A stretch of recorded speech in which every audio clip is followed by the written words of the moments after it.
గాక మరి అవకాశం ఇచ్చిన మరి పాస్టర్ గారి ఇద్దరికి మరి మరి మోసస్ అన్నకి అంటే సూర్యప్రకాష్ గారికి కూడా నేను వందనాలు చెల్లించుకుంటున్నాను. ప్రత్యేకంగా రాజేష్ అన్నకి మరి వారి మిస్సెస్కి కూడా రాణి సిస్టర్కి నేను ప్రత్యేకమైన వందనాలు చెల్లించుకుంటున్నాను. మరి ఈరోజు ఈ వాక్యం ఈరోజు ఈ మందిరంలో మరి దేవుణ్ణి మరి ఉపవాసంతో దేవుణ్ణి ప్రార్థించడానికి మరి కారకులైనట్టి మరి రాజేష్ అన్నకి మరి రాణి సిస్టర్కి నిజంగా మరి సంఘం నుండి దూరంగా వెళ్ళిపోయినప్పటికీ కూడా సంఘం అంటే ఎంత ప్రేమ ఉందో మరి ఈరోజు కూడికని చూస్తే నాకు చాలా ఆశ్చర్యమైంది. మరి ఆ యొక్క కుటుంబాలని దేవుడు దీవించి ఆస్వాదించను గాక. లాస్ట్ ఉన్న వాళ్ళకి వాయిస్ వినిపిస్తుందండి. ఓకే, నాకు ఇక్కడ నచ్చలేదండి, దయచేసి మీరు కొంచెం ముందుకు రండి ప్లీజ్. మేము కొంచెం టీచర్స్ కదా, ఏమనుకోవద్దు. మరి అంకుల్ చెప్తా ఉంటారు కొంచెం. Okay, thank you so much my dear brothers and my Sunday school students. God bless you. Okay,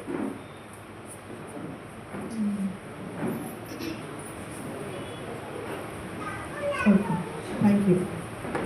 సరే, ఈరోజు ఇది 5వ వారం, 5వ రోజు కదండి, లెంట్ డేస్లో 5వ రోజు. ఈ 5 రోజులు కూడా మరి నేను వచ్చాను అన్న వాళ్ళు చేతులు పైకెత్తండి. 5 రోజులు మానకంట నేను 5 రోజులు వచ్చాను అన్నవారు. దేవుడు మిమ్మల్ని దీవించును గాక. చెప్పండి, దేవుడు మిమ్మల్ని దీవించును గాక. ఓకే, ఈరోజే మొదటిగా వచ్చిన వారు చేతులు పైకెత్తండి. ఈరోజు లెంట్ డేకి ఈరోజు ఫస్ట్ డే, ఇదే రోజు ఫస్ట్ డే లెంట్ డేస్ లేదండి. ఓకే, అందరూ కూడా ఫామ్లో ఉన్నారు, చాలా సంతోషం. ఓకే, మీరందరూ నేను ఇక్కడ ఉన్నవారు అందరూ మనం ఎవరో మనకి అందరూ తిడతా ఉంటారు కదా, you are so fellow, you are, నేను ఆ వర్డ్ యూజ్ చేయను కానీ తిడతా ఉంటారు. సో డైలీ లైఫ్లో మనం ఆ తిట్లు వింటూనే ఉంటాం. కానీ దేవుడు ఈరోజు నీతో నాతో మాట్లాడుతున్నాడు. ఎందుకు అంటే you are so special to God.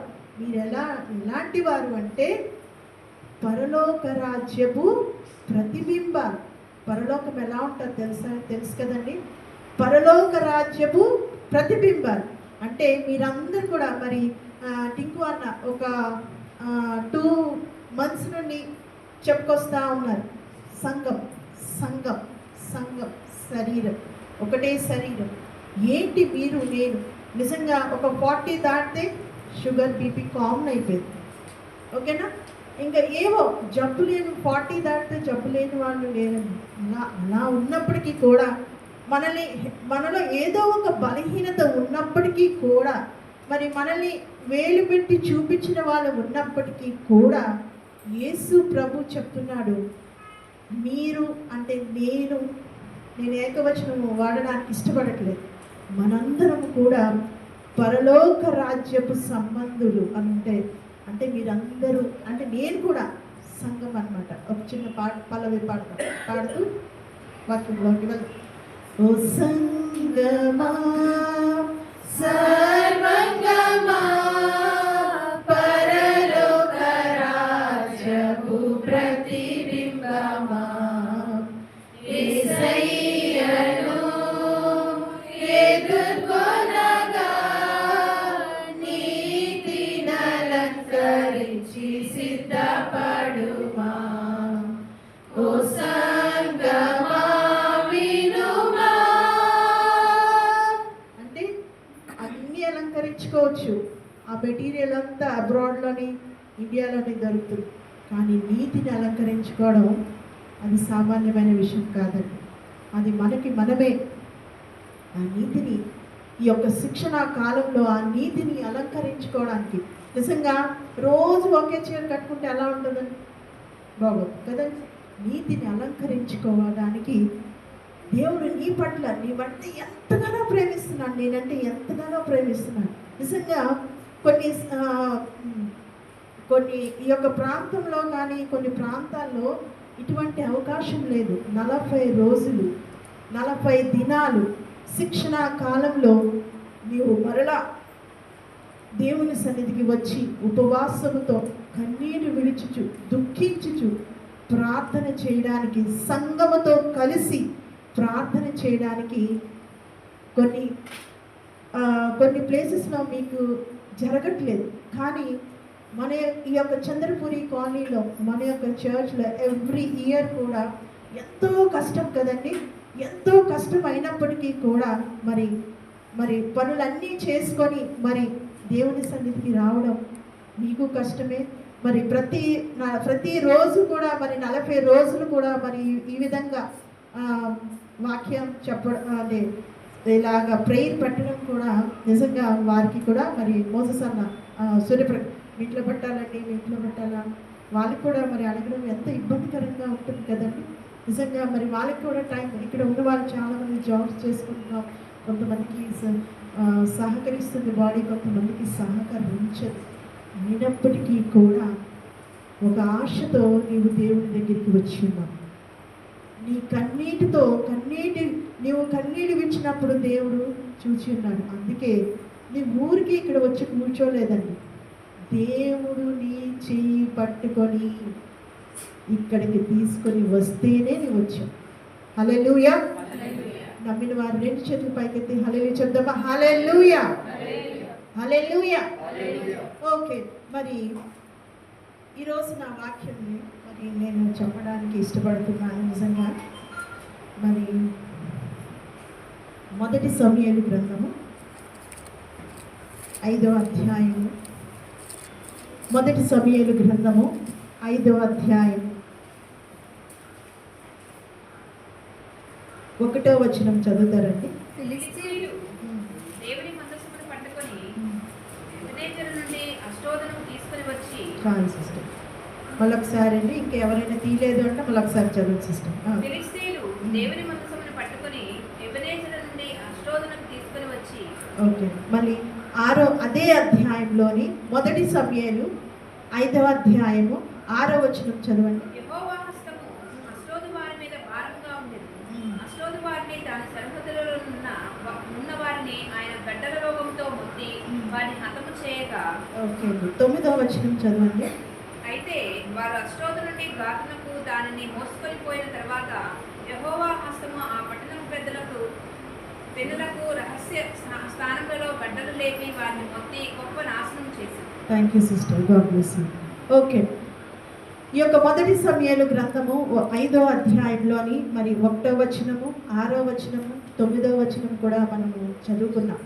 ఏంటి అంటే ఇక్కడ మరి ఫిలిష్తీయులు మరి దేవుని మందసాన్ని పట్టుకొని వెళ్ళిపోయారనమాట. వెళ్ళిపోయిన తర్వాత వారు ఒక ప్రాంతంలో ఫిలిష్తీయులు దేవుని మందసం పట్టుకొని ఎబెనేజరు నుండి అష్టోదునకు తీసుకొని వచ్చారంట.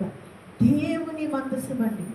దేవుని మందసాము అన్యులు పట్టుకొని ఒక ప్రాంతానికి తీసుకొని వచ్చున్నారు. ఎబెనేజర్ నుండి అష్టోదునకు తీసుకొని ఒక ప్రాంతం నుండి, ఫిలిష్తీయులు అనేవాళ్ళు ఒక ప్రాంతం నుండి మరి ఆ యొక్క మందసాన్ని పట్టుకొని ఒక ప్రాంతం నుండి ఇంకొక ప్రాంతానికి తీసుకొని వచ్చారు. తీసుకువచ్చినప్పుడు 6వ వచనంలో ఏమైందండి?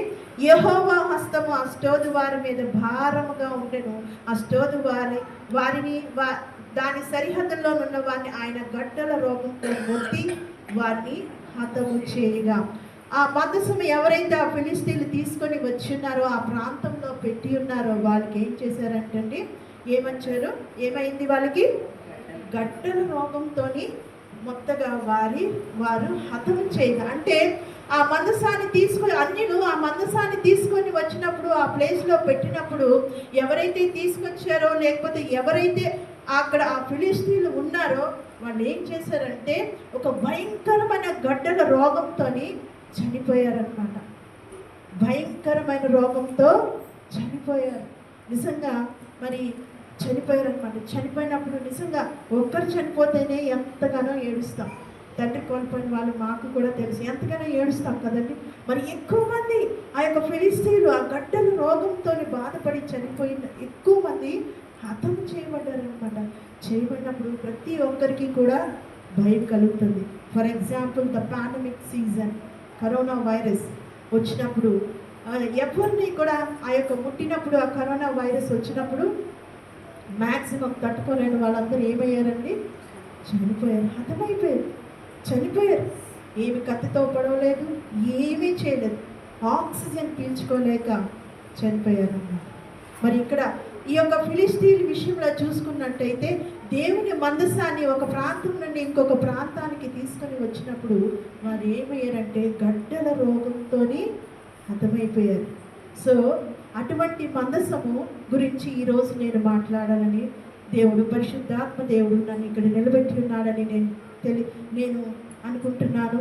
మీరు వినడానికి వచ్చినందుకు కూడా దేవునికి వందనాలు చెల్లించుకుంటున్నాను. అదే మరి 1 సమూయేలు 6వ అధ్యాయము 13వ వచనం చదువుతారండి. బెత్షెమెషు వారు లోయలో తమ గోధుమ చేలను కోయుచుండిరి. వారు కనులెత్తి చూడగా మందసము వారికి కనబడెను. దాన్ని చూచి వారు సంతోషించిరి. చాలండి. అయితే ఈ ఫిలిస్తీన్లు ఏం చేశారు అంటే, ఆ మందసము ఆ ప్రాంతంలో ఉంటే అక్కడ ఉన్న ప్రాంతంలో ఉన్న వాళ్ళు ఫిలిస్తీన్లు అనేక ఆ గడ్డల రోగం చేత చనిపోతున్నారని, అరే బా ఇది ఇక్కడ ఉంటే చనిపోతున్నాం మనం దీన్ని ఎక్కడికి, ఆ మందసాన్ని ఏం చేశారంటే ఆ యొక్క మందసాన్ని ఎక్కడికి తీసుకెళ్ళిపోయారు? బెత్షెమెషు వారు లోయలో తమ గోధుమ చేలను కోయిచుండిరి. వారు కనులెత్తి చూడగా మందసము వారికి కనబడు. దానిని చూచి వారు సంతోషించిరి. ఆ ప్రాంతం నుండి ఆ ఫిలిస్తీన్లు ఎక్కడండి? ఎబెనేజరు నుండి అష్టోదులకు తీసుకొచ్చిన వాళ్ళు మళ్ళీ ఎక్కడికి పంపించేశారండి? బెత్షెమెషు వారి దగ్గరికి పంపించేశారనమాట. అక్కడ ఉన్నవారు వేరే ఊరికి పంపించేశారు ఆ మందసాన్ని. ఆ మందసం ఉంటే అక్కడ ఉన్న వాళ్ళందరూ చనిపోతున్నారు. ఎక్కడ ఆ మందసం ఉంటే వాళ్ళందరూ ఒక రోగం వచ్చి చనిపోతున్నారు అనమాట. అటువంటి రోగం వచ్చి చనిపోయినప్పుడు అక్కడ ఉన్న పెద్దలందరూ కూడా నిర్ణయించి ఆ మందసాన్ని ఆ యొక్క ప్రాంతం నుండి వేరొక ప్రాంతానికి తీసుకువెళ్ళినప్పుడు ఆ ప్రాంతస్తులు ఏం చేస్తున్నారంటే గోధుమ నేలను కోయిచుండిరి. అదిగో దేవుని మందసం వస్తుంది, అదిగో దేవుని మందసం వస్తుంది అని చూసి చాలా సంతోషపడి ఉన్నారంట. సంతోషం పడడమే కాదు కానీ 6వ అధ్యాయము 13వ వచనం 13 చదివారు కదండి, 19వ వచనం చదవండి. బెత్షెమెషు వారు యెహోవా మందసమును తెరిచి చూడగా దేవుడు వారిని హతము చేసి ఆ జనులలో 70,070 మందిని మొత్తను. యెహోవా గొప్ప దెబ్బతో అనేకులను మొత్తగా జనులు దుఃఖాక్రాంతులైరి. Thank you, God bless you. Hallelujah, hallelujah. ఆ ఫిలిస్తీన్లు ఆ మందసం అక్కడి నుంచి వారి ప్రాంతం నుండి ఆ యొక్క ఎక్కడికి బెత్షెమెషు వారు ఉన్న ప్రాంతానికి తీసుకొని అక్కడ వదిలిపెట్టి వెళ్ళిపోయారనమాట. ఆ మందసాన్ని చూసి ఆ యొక్క మందసాన్ని చూసి వాళ్ళు చాలా సంతోషపడిపోయి వాళ్ళు ఏం చేశారు అంటే ఆ మందసాన్ని ఏం చేశారు? మీ బైబిల్ ఏం రాసిందండి?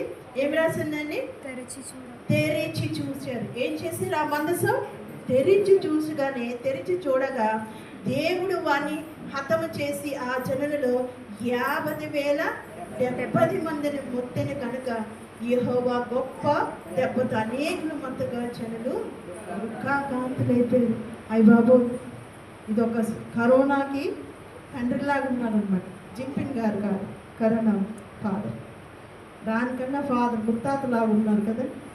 ఆ మందసం దేవుని మందసం ఎక్కడ ఉంటుందో అన్యులకి గడ్డల రోగం వచ్చి వాళ్ళు చనిపోయారు. వాళ్ళు భయపడిపోయి ఇంకొక ప్రాంతానికి తీసుకొని వెళ్ళినప్పుడు వాళ్ళు కూడా వాళ్ళు కూడా తొందరపడి ఏం చేశారంటే ఆ మందసాన్ని ఓపెన్ చేసేసారు. ఓపెన్ చేస్తే ఒకటి కాదు, ఇద్దరు కాదు, ముగ్గురు కాదు, ఎంతమంది అండి? మీ బైబిల్లో నెంబర్ చెప్తారు ఒకసారి చెప్పండి. 50,070 మందిని మొత్తాడు అనమాట. మామూలుగా కాదు. ఒకరిని చంపితేనే హీరో అండి, ఇద్దరిని చంపితే ఇంకా హీరో, నలుగురిని చంపితే కిరాక్ హీరో. మా దేవుడు సూపర్ హీరో అన్నమాట. అంటే ఓపెన్ చేస్తే చాలు అంతమంది చనిపోయారు. అటువంటి మందసం ఇక్కడ ఉంటే నువ్వు ముట్టుకుంటావా? The God is asking the question for you and me. నీకు నాకు కూడా క్వశ్చన్ అడుగుతున్నాడు దేవుడు. అలాంటి అటువంటి మందసం నీ దగ్గర ఉంటే నాకు తెలుసులే ఏముంటుంది ఆ మందసంలో, నేను చిన్నప్పటి నుండి ఆమె బై బర్త్ క్రిస్టియన్నే, లేకపోతే నేను బీటీహెచ్ చేశాను, నాకు బైబిల్ బాగా తెలుసు, యూట్యూబ్ నేను బాగా చూస్తాను, నాకు తెలుసు ఆ మందసం ఎలా ఉంటుందో నాకు తెలుసు. I can touch. ముట్టుకున్నావా చచ్చిపోతాం కదండి. మరి అటువంటి స్థితిలో వాళ్ళు అయితే వాళ్ళు అయితే ఏం చేశారంటే ముట్టుకొని 50,000 ఎంతండి 50,070 మంది చనిపోయారు. సో అక్కడ వాళ్ళు కూడా భయపడిపోయారు. అరే బాయ్, ఇక్కడ ఉండకూడదు, ఇది ఈ మందసం ఇక్కడ పనిచేయదు, అక్కడ ఉంటే వాళ్ళు రోగంతోనే మొత్తి వాళ్ళు చనిపోతున్నారు, దేవుడు హతం చేస్తున్నారు. ఏదో మన దగ్గరికి వచ్చింది, మనం ఫుల్ బిందాస్గా హ్యాపీ చేద్దాం అంటే మనం ఓపెన్ చేసి చూస్తే మనకి కూడా ఇంతమందికి ఇలా అయిపోతుంది. కనుక ఇది ఇక్కడ ఉంటే లాభం లేదు. జనాలు చనిపోతే ఎవరు కూడా ఇష్టపడరు. ఎంత కష్టమైనా సరే, ఎంత ఇదైనా సరే ఆ ప్రాంతం నుండి వేరే ప్రాంతానికి ఆ యొక్క దాన్ని తీసుకొని వెళ్ళిపోయి ఎక్కడ పెట్టినారో మనం చూద్దామా. మొదటి సమయాలు 7వ అధ్యాయం. Please turn your Bible to the next chapter. మొదటి సమయాలు 7వ అధ్యాయము 1వ వచనము 2వ వచనం. అంతటా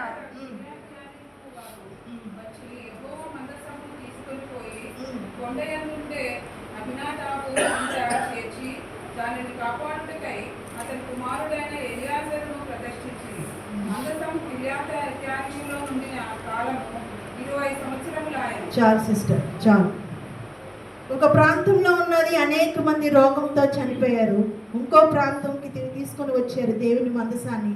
అది ఓపెన్ చేయడం వల్ల అనేక వేల మంది అక్కడ రోగం లేకపోతే ఏదో విధంగా బాధపడి ఉన్నారు. ఇలాంటి మందసం మన దగ్గర వద్దు. అనేక మందికి ఇబ్బంది కలిగిస్తుంది, అనేక మందికి అనారోగ్యంగా పాలైపోతుంది అని చెప్పి వారు తీసుకొచ్చి ఎక్కడ తీసుకొచ్చారండి?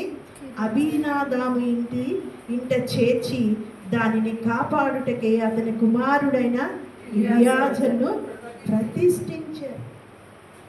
ఆ మందసం తీసుకొచ్చి అబీనాదాము ఇంటి దగ్గర పెట్టి ఉన్నారు. ఎన్ని సంవత్సరాలు ఉందండి అక్కడ? ఎన్ని సంవత్సరాలు ఉంది? ఎన్ని సంవత్సరాలు ఉందండి? 20 సంవత్సరాలు ఉన్నారు. 20 సంవత్సరాలు ఆ మందసము ఆ యొక్క వాళ్ళ ఇంటిలో ఉన్నప్పటికీ కూడా నా బైబిల్లో అయితే లేదండి. వారు దీవించబడలేదు, వారు ఆశీర్వదించబడలేదు, వారి ఇంటి వారు కూడా దీవించబడలేదు, ఆయన కూడా దీవించబడలేదు. Shall we read again? మరొకసారి చదువుదామా? అందరం కలిసి చదువుదాం. అంతటా యెహోవా మందసం తీసుకొని పోయి కొండయందుండే అబీనాదాబు ఇంట చేర్చి దానిని కాపాడుటకై అతని కుమారుడైన ఎలియాజరును ప్రతిష్ఠించి మందసము కిర్యతయారీములో ఉండిన కాలము 20 సంవత్సరములాయెను. ఓకే, 20 సంవత్సరాలు అన్నమాట. 20 చాలు sister, thank you so much. 20 సంవత్సరాలు ఆ యొక్క మందసం ఆ ఇంట్లో ఉన్నారు. కానీ వారు ఏమీ దీవించబడలేదు.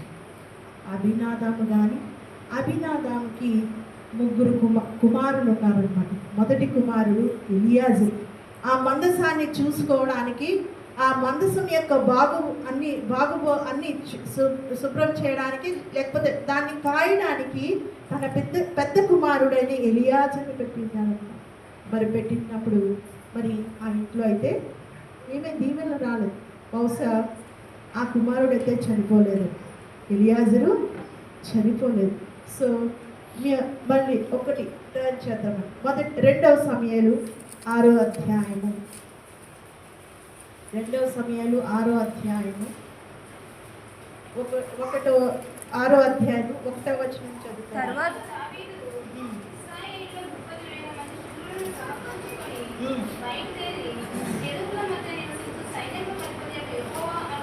ఒక్క నిమిషం చదవండి సిస్టర్.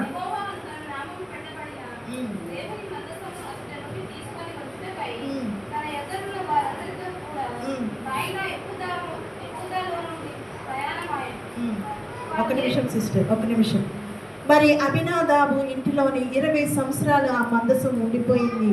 మరి సౌలైతే ఎటువంటి మరి సౌలు గురించి నాకైతే తెలియదు, కానీ ఈ ఎప్పుడైతే దావీదు మహారాజు అయ్యాడో మరి దావీదు ఏం చేశాడంటే 30,000 మంది, ఎంతండి 30,000 మంది అంటే ఒక పెద్ద ర్యాలీ అనమాట. పొలిటీషియన్స్ ర్యాలీ వస్తే మరి పాదయాత్ర చేస్తే ఎంతమంది గ్యాదర్ అవుతారు మనకు తెలుసు, అది ఆ కౌంట్ వేసుకుని 30,000 మంది సూర్యులను సమకూర్చి బయలుదేరి కేరూబుల మధ్య నివసించి సైన్యములకు అధిపతి యొక్క యెహోవాను తన నామమును పెట్టబడిన దేవుని మందసం అచ్చటి నుండి తీసుకొని వచ్చుటకే వారందరితో కూడా బయలావా నుండి అక్కడి నుండి ప్రయాణమయ్యారు. నెక్స్ట్ చదవండి సిస్టర్ ఎవరైనా. వారు దేవుని మందసమును కొత్త బండి మీద ఎక్కించి గిబియాలో ఉన్న అబీనాదాబు యొక్క కుటుంబం నుండి తీసుకొని రాగా అబీనాదాబు కుమారులకు ఉజ్జీయును అబ్యోయును ఆ కొత్త బండి తోడు. నెక్స్ట్ దేవుని మందసం గల ఆ బండిని గిబియాలోని అబీనాదాబు ఇద్దరు నుండి తీసుకొని రాగా అబ్యో దాని ముందర నడిచాడు. ఇంకా నెక్స్ట్ దావీదు ఇశ్రాయేలు అందరూ సర్వవృక్షపు కళ్ళతో చేయబడిన నానా విధములైన శృంగారాలను స్వరమండలములను తంపురములను మృదంగములను పెద్ద తాళములను వాయించుచు యెహోవా సన్నిధిని నాట్యమాడుచుండి వారు నాకోను వనము దగ్గరికి వచ్చినప్పుడు ఎట్లకు పాలు దానినందున ఉజ్జా చేయించాలని దేవుని మందసము పట్టుకొనగా యెహోవా కోపము ఉజ్జా మీద రగులుకొనెను. అతడు చేసిన తప్పును బట్టి దేవుడు ఆ క్షణమందే అతని కొట్టగా అతడు అప్పుడనే దేవుని మందసము మీద పడి చనిపోయాడు. చాలు సిస్టర్. మరి 2 ప్రాంతంలో ఉన్న వారు కూడా అనేక మంది చనిపోయారు. ఎప్పుడైతే అభినాదాబుని ఇంటి నుండి అక్కడ ఉన్నది అది ఎవరిని బహుశా ఆ మందసం గురించి ఎవరు సరిగ్గా పట్టించుకోలేదేమో. 20 years, ఒకటి కాదు 2 కాదు 20 సంవత్సరాలు ఆ మందసం ఉన్నప్పుడు ఎవరు సరిగ్గా పట్టించుకోలేదు. ఎప్పుడైతే దావీదు మహారాజు అయి ఉన్నాడో ఏం చేశాడంటే 30,000 మంది శూరులను పట్టుకొని ఆ మందసాన్ని మోసుకొని ఎక్కడి నుండి అబీనాదాబు ఇంటి దగ్గర నుండి తన దావీదుపురం నాకు తీసుకొని పోవడానికి ఆ యొక్క మంచి బండి మీద కట్టించుకొని తీసుకొని వస్తున్నప్పుడు ఆ బండి ఏమైంది, జారిపోయినప్పుడు మరి ఉజ్జయి అంటే అబీనాదాబు యొక్క 2వ కుమారుడు అనుకో లేకపోతే 3వ కుమారుడు ముట్టినప్పుడు చనిపోయాడు. ఎవరు ముట్టుకున్నా చనిపోతున్నారు. లేకపోతే దానివల్ల ఆ మందసం అక్కడ ఉండడం వల్ల అందరికీ ఇబ్బంది వస్తుంది. మరి అంత వైభవంతో ధూమ్ధాం మనం చెప్పాలి అంటే ఆ మందసం తీసుకొని వస్తున్నప్పుడు ఎలా ఉంటుందంటే ఇంకా యవనస్తులకి చెప్పాలంటే డీజే అనుకోండి. అంత ఆర్భాటంతో మంచి అన్ని మ్యూజిక్ ఇన్స్ట్రుమెంట్స్ని పెట్టి MP3లు LP3లు అన్ని 3లు ఉపయోగించి మంచి సౌండ్ బాక్స్ మంచి వాయిస్ వచ్చినట్టు మంచి సింగర్స్ పెట్టుకొని తీసుకొని వస్తున్నప్పుడు జారిపోయిందని ఎప్పుడైతే ఆ ఉజ్జియా పట్టుకున్నాడో చనిపోయినప్పుడు దావీదు మహారాజు కూడా భయపడిపోయాడు. అమ్మో, ఈ మందసంని నేను నా యొక్క రాజనగరికి తీసుకొని వెళ్ళను, తీసుకెళ్తే ఏమైపోతాను, నేను చచ్చిపోతాను అని అనుకొని ఏం లే అంత 30,000 మందిని శూరుల్ని రెడీ చేసి ఎంతో ఆర్భాటంగా ఒక మంచి మహారాజు లెవెల్లో మరి తీసుకొని వస్తున్నప్పుడు ఎప్పుడైతే అబీనాదాబు యొక్క 2వ కుమారుడు లేకపోతే 3వ కుమారుడు చనిపోయాడో మహారాజు కూడా భయం వచ్చింది. భయం ఎప్పుడైతే నీలో భయం ఉంటుందో నువ్వేమీ చేయలేవు. భయపడుతూ టాబ్లెట్ వేసుకున్నావు ఒక చిన్న సగం ఇక్కడ ఇరుక్కుపోతుంది. భయపడుతూ నువ్వేమీ కూడా చేయలేవు కదండి. మరి మహారాజు దేవుడి గురించి ఎంతో బాగా తెలిసిన ఆయన కూడా ఆ యొక్క మందసాన్ని తీసుకువెళ్ళడానికి భయపడిపోయాడు. దేవుడు మాస్టర్ గారు చెప్తున్నారు, ఈ 40 రోజుల్లో అండి దేవుడు మాట్లాడుతున్నారు. 40 రోజుల్లో 40 రోజులు ఒకే ఒక రోజు అండి, ఓన్లీ 1 డే ఆ మందసాన్ని మీ ఇంట్లో పెట్టవలసిందిగా దేవుడు సెలవిచ్చుచున్నాడు. 40 days కూడా ఒక్కొక్కరు మన సంఘంలో ఉన్నవారు ప్రతి ఒక్కరు దయచేసి ఐ రిక్వెస్టింగ్ ఎవ్రీబడి, ప్రతి ఒక్కరు కూడా నెగ్లెక్ట్ చేయొద్దు. ఈ ఉపవాస దినాలని నెగ్లెక్ట్ చేయొద్దు. ఎందుకంటే దైవజనులు యాజకులు మరి మన పాస్టర్ గారు కానీ నరేంద్ర పాస్టర్ గారు కానీ మోసుకొని వస్తున్నారు నీ ఇంటికి. నీకు ఆత్మీయ నేత్రాలు ఉన్నగలవాడు చూచునుగాక. హల్లెలూయా. నువ్వు అనుకుంటున్నావా, I'm just nothing, you or something. దేవుని మందసాన్ని మోసుకొని వస్తున్నారు. దేవుని మందసాన్ని మోసుకొని వస్తున్నారు. ఎవరి ఇల్లు అయితే ఓపెన్ చేసి ఉంటారో ఆ యొక్క ఇల్లు దీవించబడుతుంది. నెక్స్ట్ వచనాల్లో చూసాం. ఆ యొక్క మందసాన్ని మోసుకొని రావడానికి షెడ్యూల్ కూడా రెడీ అవుతుంది. అవి ఎమ్మటెమ్మటం చెప్పట్లేదు. మరి మోసెస్ ప్రకాశాన్ని, మరి సూర్యప్రకాశాన్ని దేవుడు నిర్మించాడని నేనైతే నమ్ముచున్నాను. నమ్మిన వాళ్ళు హల్లెలూయా చెప్తామా? హల్లెలూయా. ఈ వ్యక్తులు మామూలమైన వ్యక్తులు కారండి. దేవుడు వాళ్ళకి ఒక పని అప్పచెప్పారు. ఆ ఇద్దరు యాజకులు నీ ఇంటికి లేకపోతే నా ఇంటికి మందసాన్ని మోసుకొని రావడానికి వాళ్ళు రెడీ అయ్యేసి ఉంటున్నారు.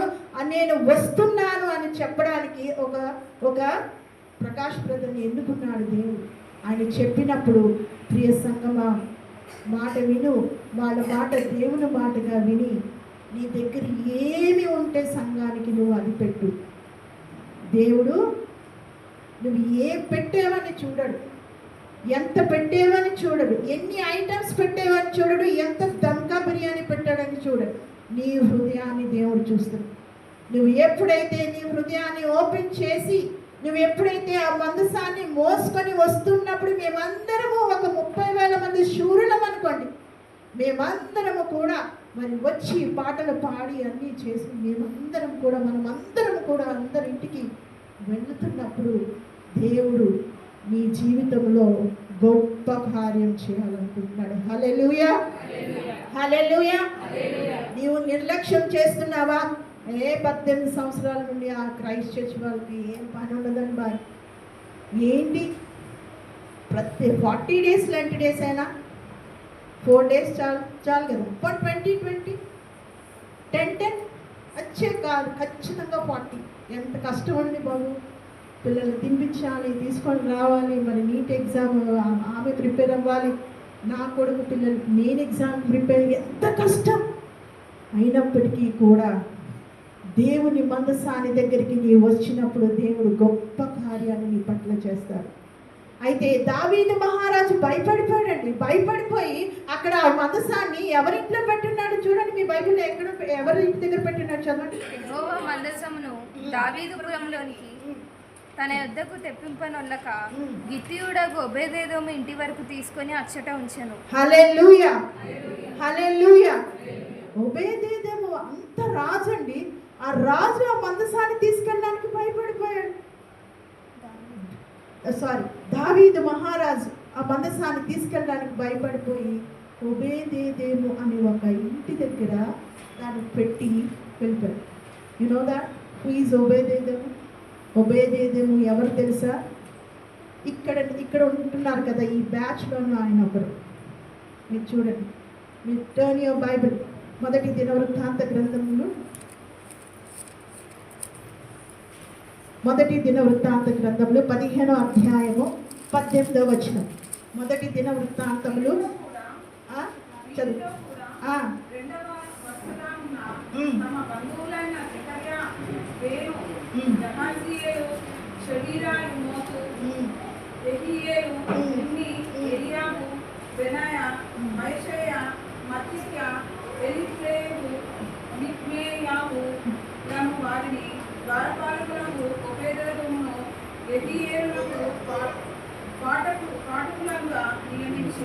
పాఠకులు అంటే ఏంటండి? పాటలు పాడేవారైనా? సో ఈ ప్లేస్కి ఇంత పవర్ ఉందండి. ఇక్కడ పాటలు పాడేవారికి అంత పవర్ ఉంది. మీరు ఊహించుకుంటారో దేవుడు మీతో మాట్లాడిందిగా. ఒబేదెదోము ఒక రాజు కాదండి, ఒక యాజకుడు కాదు, ఒక లేవీయుడు కాదు, ఏమి కాదండి. జస్ట్ నిలబడి పాటలు పాడడమే, దేవుని గురించి పాటలు పాడేవాడు అన్నమాట. ఆ పాటలు పాడేవాడు ఇంటి దగ్గర ఆ యొక్క మందసాన్ని వదిలి 30,000 మంది శూరులు కూడా వదిలి వెళ్ళిపోయి ఉన్నారు. ఆయనకి తెలుసుంటుంది అరే ఈ మందసము పలానా ఫిలిష్తీయుల దగ్గర ఉన్నప్పుడు వాళ్ళందరూ మా రోగంతో చనిపోయారు. మళ్ళా ఏంటి ఇంకొక ప్రాంతానికి వచ్చినప్పుడు వారి 50,000 మంది 70,000 మంది వాళ్ళు కూడా చనిపోతున్నారు. ఆ మందసం ముట్టడం వల్ల అభినాదాము ఇంటిలో 20 సంవత్సరాలు ఉండి దాన్ని తీసుకొని వస్తుంటే తన చిన్న కుమారుడు 2వ కుమారుడు కూడా చనిపోయాడు. నేను కానీ ఒబేదేదేము దావీదుకి వ్యతిరేకంగా, దావీదు మహారాజు కదా, రాజా నా ఇంట్లో ఇది వద్దు రాజా, నా ఇంటి వాళ్ళందరూ చనిపోతారు అని చెప్తే ముందు ఈయన వేసేస్తారు. ఆ మాట ఊహించుకుంటేనే రాజు ఏ పనైనా చేయొచ్చు. ఎందుకంటే ఆ రాజ్యంలో తనే పెద్ద అధికారం గల వ్యక్తి. జస్ట్ పాటలు పాడేవాడండి. జస్ట్ ఒబేదేదోము ఎవరంటే జస్ట్ దేవుని మందిరం ముందు పాటలు పాడేవాడు. ఆ ఇంట్లో వదిలేసి, ఆ ప్రాంతంలో వదిలేసి వెళ్ళిపోయాడు. ఆయనకి చెప్పాలంటే మరి ఆ మహారాజు దగ్గరికి చెప్పాలి, రాజా ఈ మందసాన్ని తీసుకెళ్ళిపో, దీని గురించి నాకు బాగా తెలుసు, ఈ మందసాన్ని తీసుకెళ్ళిపో, నా కుటుంబంలో వాళ్ళందరూ కూడా చనిపోతారేమో అని చెప్పడానికి గట్స్ లేవు. ఎందుకంటే జస్ట్ ఈజ్ ఎ సింగర్. ఆయన పాటలు పాడే వ్యక్తి. చెప్పే స్తోమత లేదు, చెప్పడానికి భయపడిపోయి ఏం చేశాడు తెలుసా? మందసాన్ని ముట్టుకోలేదు. ఆ మందసం దగ్గర అందరం కూడా కళ్ళు మూసుకుని ఒక పాట పాడు. కళ్ళు మూసుకుని, నీవుంటే నాకు చాలు యేసయ్యా, నీ వెంటే నేను ఉంటానేసయ్యా, నీవుంటే నాకు చాలు యేసయ్యా,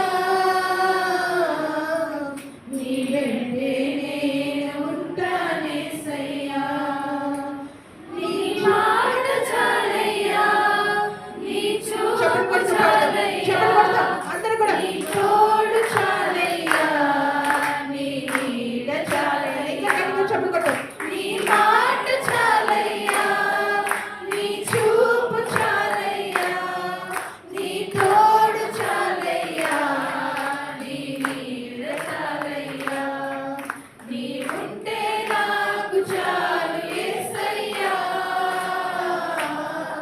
నీ వెంటే నేను ఉంటానేసయ్యా, బ్రతుకునా పగిలినా కడలి పాలైనను, అలలు ముంచి వేసినా, ఆశలు అణగారినా, బ్రతుకునా పగిలినా కడలి పాలైనను, అలలు ముంచి వేసినా, ఆశలు అణగారినా, మాట చాలయ్యా, నీ చూపు చాలయ్యా, నీ తోడు చాలయ్యా, నీ నీడ చాలయ్యా, మాట చాలయ్యా, నీ చూపు చాలయ్యా, నీ తోడు చాలయ్యా, నీ నీడ చాలయ్యా. హల్లెలూయా. 3 నెలలు ఉంచుకున్నాడండి వారి ఇంట్లో. 3 నెలలు ఉంచుకున్నాడు. 3 నెలలు ఉంచినప్పుడు బహుశా వాళ్ళ పిల్లలు కానీ తన భార్య కానీ, ఏమండి మనం చనిపోతామేమో అండి, మనకు తెలుసు కదండి ఆ మందసం ఉంటే ఎంత ప్రాబ్లమో. అదిగో అభినాదాబు కొడుకు చనిపోయాడు, ఫిలిష్తీయులు వాళ్ళు ఎంతోమంది చనిపోయారు రోగంతో. అయినా కూడా ఆ కుటుంబం అంతా ఏకమయ్యి ఇదే పాట పాడుకున్నారో ఏమో మరైతే నాకైతే తెలియదు, కానీ ఆ మందసాన్ని ముట్టలేదు కదా. ఆ మందసాన్ని చూస్తూనే 3 నెలలు గడిపాడు. అంటే ప్రతి క్షణం కూడా ఏమైపోతుందో, తానైనా చనిపోవచ్చు, తన భార్య అయినా చనిపోవచ్చు, తన పిల్లలైనా చనిపోవచ్చు. Don't care. ఏది ఏమైపోయినా నా దేవుని మందసం నా ఇంట్లో ఉంది కనుక ఆ యొక్క పనిని కొనసాగిస్తూనే ఉన్నాడు. పాటలు పాడుచునే ఉన్నాడు. పాడినప్పుడు నీ దేవుడు ఎంత మంచివాడో తెలుసా, నా దేవుడు ఎంత మంచివాడో తెలుసా. రాజు పారిపోయాడండి, ఒబేదేదేమో పారిపోలేదు. He is the real hero. Real hero. భయపడలే, ఎక్కడ తగ్గించమని కూడా అడగలే, తగ్గలే. ఆ కుటుంబం అంతా కలిసి 3 నెలలు ఉన్నారు. ఆ మందసాన్ని 3 నెలలు ఉంచినప్పుడు చూడండి, 5 నిమిషాల్లో ముగించేస్తాను. దేవుని మందసం ఉండుట వలన యెహోవా ఉబేదెదోము ఇంటి వారిని అతనికి కలిగిన దాని అంతటిని ఆశీర్వదించుచున్నాడన్న సంగతి దావీదునకు వినబడగా దావీదు పోయి దేవుని మందసమును ఉబేదెదోము ఇంటిలో నుండి దావీదు పురమునకు ఉత్సవముతో తీసుకొని వచ్చెను. ఎట్లనగా యెహోవా మందసమును మోయువారు 6 అడుగులు సాగగా ఎద్దు 1 క్రొవ్విన దూడ 1 వధింపబడెను. దావీదు నారతో నేయబడిన ఏఫోదును ధరించిన వాడే శక్తి కొలది యెహోవా సన్నిధిని నాట్యమాడుచుండెను. 3 నెలలు ఇంత సీన్ ఉన్నప్పటికీ కూడా ఎటువంటి భయపడకుండా 3 నెలలు తన ఇంట్లో ఉంచుకోవడం వల్ల మనం ఏంటంటే మనకు నచ్చిన వస్తువు ఎవరైనా, నా భర్త అయినా నా ఇంట్లో పెట్టాను ఇంకా తీసి ఏదో మూల పడేస్తారు.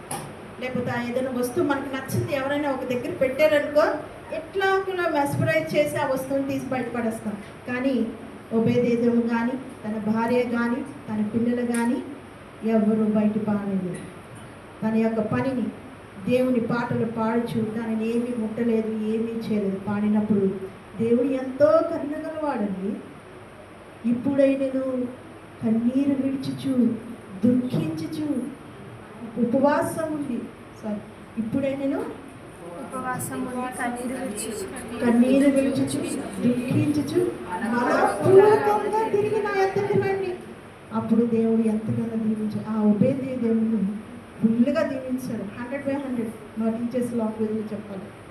అది చూసి మన సార్ దావీదు సార్ గారు పరిగెట్టుకొని వచ్చాడు. రాజే భయపడి పాడిపోయాడు. కానీ ఒక్కడు నిలబడడు. ఆ ఒక్కడి నీవే, ఆ ఒక్క దానివి నీవే, ఆ ఒక్కడివి నీవే. దేవుని మందసం మీ ఇంటికి తీసుకొని యాజకులు 2 మరి ప్రకటించబడిన వారందరూ కూడా వారు మోసుకొని నీ యొక్క ఇంటిలోనికి తీసుకొని రావడానికి కారణం, నీ ఇంటిలో ఉంచబడడానికి కారణం నీవే, నేనే. ఆ మందసాన్ని ఈ 40 రోజుల్లో నీ ఇంట్లో పెట్టుకోకుండా స్కిప్ చేద్దాం అనుకుంటున్నావా? ఒబేదెదోము స్కిప్ చేయలేదు. దేవుడు దీవించాడు. 3 నెలలు దీవించాడు. ఆ కుటుంబం ఎంతో సంతోషంగా ఉంది. మన యొక్క పరిశుద్ధ గ్రంథంలో ఆ యొక్క పాఠాన్ని దేవుడిచ్చాడు. ప్రియ సంగమా, క్రైస్తవ సంగమా, దేవుడు మరి ఒకసారి నీతో మాట్లాడుతుంది. ఈ యొక్క 40 రోజుల్లో నేను ప్రేయర్ పెట్టుకోను, ఏం కాదు, సో నాకు అమౌంట్ అవుతుంది, చాలా ఇబ్బంది, నేను జాబ్ చేస్తున్నాను అని అనుకుంటున్నావేమో. నో, దేవుడు చెప్తున్నాడు, ఎప్పుడైతే దేవుని మందసాన్ని యాజకులు తీసుకొని వస్తున్నారో నీ ఇంటికి, నీవు దీవించబడడానికే ఆ యొక్క యాజకులు నీవు దీవించబడడానికే తీసుకొని వస్తున్నారు. పాస్టర్ గారికి ఏంటంటే ఫుల్గా ఉన్నారు కదండి, ఆయనకి కావాల్సిందంతా ఉన్నది. ఆ పాస్టర్ గారికి కావాల్సింది ఉంది. వాళ్ళు ఇష్టం ఉంటే తీసుకొస్తారు, లేకపోతే లేదు. వాళ్ళకి ఏంటంటే ఈ యొక్క శిక్ష, వాళ్ళు ముదిమికి వచ్చిన వాళ్ళు అయినప్పటికీ కూడా ఇక్కడ చైర్లో కూర్చున్న ప్రతి ఒక్కరు కూడా వాళ్ళు బిడ్డలు అన్నమాట. ప్రతి ఒక్కరు కూడా ఆశీర్వదించబడాలి. నా బిడ్డలు, నా సంఘ బిడ్డలు ప్రతి ఒక్కరు, ఈ యొక్క సంఘానికి వచ్చిన ప్రతి ఒక్కరు కూడా ఆశీర్వదించబడాలి. ఆ ఒబేదెదోము 3 నెలలు ఉంచబడి ఎలా అయితే ఆశీర్వదించబడ్డాడో, ఆ కుటుంబం ఆశీర్వదించబడిందో, ఇదే దేవుని వాక్ అనుకోండి, ఇదే దేవుని యొక్క ప్రకటన అనుకోండి. ఆ దైవజనులు నీ ఇంటికి దేవుని ఆ యొక్క మందసాన్ని తీసుకొని వచ్చినప్పుడు నీవు దీవించబడతావు. నమ్మిన వారు కలుసుకొని ప్రార్థన చేద్దాం. ఆ మందసం నీ ఇంట్లోనికి కలుపుస్తున్నాం. ఆ మందసం నీ ఇంట్లోనికి రావడానికి అనేక ఇబ్బందులు అవ్వచ్చు. ఏమైనా నీ ఇంటి పరిస్థితులు మాకైతే తెలియదు కనుక ఎటువంటి పరిస్థితులు ఉన్నప్పటికీ కూడా ఒక చిన్న పాట పాడుకొని క్లోజ్ చేద్దాం. నీవుంటే నాకు చాలు యేసయ్యా, నీ వెంటే నేను ఉంటానేసయ్యా. నీ ఉంటే నాకు చాలు యేసయ్యా, నీ వెంటే నేను ఉంటానేసయ్యా. నీ మాట చాలయ్యా, నీ చూపు చాలయ్యా, నీ తోడు చాలయ్యా, నీ నీడ చాలయ్యా. నీ మాట చాలయ్యా, నీ చూపు చాలయ్యా, నీ తోడు చాలయ్యా, నీ నీడ చాలయ్యా. దేవా, ఈ 40 డేస్లో ప్రభా ఈ మందసం మా ఇంటిలోనికి రావడానికి ప్రభా ప్రతి ఒక్కరూ కూడా సిద్ధపడేటట్టుగా మీరు సహాయం తెచ్చండి. ఈ యొక్క వాక్యాన్ని ప్రభా నాయన బోధించడానికి నన్ను వినేవాడిని మీరందరినీ తీసుకుని వచ్చినందుకు నాయన నీకు వందనాలు. మా అందరినీ ప్రభా సంపూర్ణంగా దీవించి మా ఇంటికి క్షేమంగా పంపించమని నజరేయుడు యేసు అతి పరిశుద్ధ నామంలో వేడుకొంచున్నాను తండ్రి, ఆమేన్. నాయన మరొకసారి నీ పాద సన్నిధిలో ప్రార్థన చేస్తున్నాం ప్రభా. ఈ లెంటు ఆరాధన 5వ దినం నాయన నీ ప్రియకుమారుడు రాజేష్ నాయన వారి యొక్క సతీమణి నాయన సాటి అయిన సహాయం రాణి వారి యొక్క కుమారుడు వారి తల్లి గారు నాయన ఈ చిన్ని కుటుంబం నాయన ఈ కొడుకుని ఏర్పాటు చేశారు ప్రభా. నాయన వారి హృదయ వాంఛను సిద్ధింప చేయడం ప్రభా. వారి కుటుంబాల్లో లేమిని తీసివేయండి, లోటుని తీసివేయండి ప్రభా. సర్వ సమృద్ధులకు నడిపించండి. దూరమైన సంఘాన్ని మరిచిపోక నాయన సంఘ సభ్యులుగా నా ప్రభా బిడ్డలకు ఇచ్చిన ఆశను నాయన మీరు తీర్చినందుకై వందనాలు ప్రభా. నాయన నిశ్చితమైన ఆయన ఆ బిడ్డల పక్షంగా నెరవేర్చండి తండ్రి. తల్లి పక్షంగా నాయన నీ యొక్క ప్రణాళికను నెరవేర్చండి ప్రభా. నాయన బిడ్డ కొరకు నాయన సంఘమంతా ప్రార్థన చేస్తుంది నాయన. ఆ బిడ్డకి సంపూర్ణమైన ఆరోగ్యాన్ని ఇవ్వండి, ఆయుష్ను పొడిగించండి నాయన. గవర్నమెంట్ వారి పెన్షన్ కూడా నిశ్చితమైతే బిడ్డగా అనుగ్రహించండి. మరొకసారి నాయన రాజేష్ నాయన ఆ కుటుంబాన్ని దీవించి ఆశ్రయించండి. యేసు నామములో అడిగి పెట్టుకుంటున్నాను తండ్రి, ఆమేన్.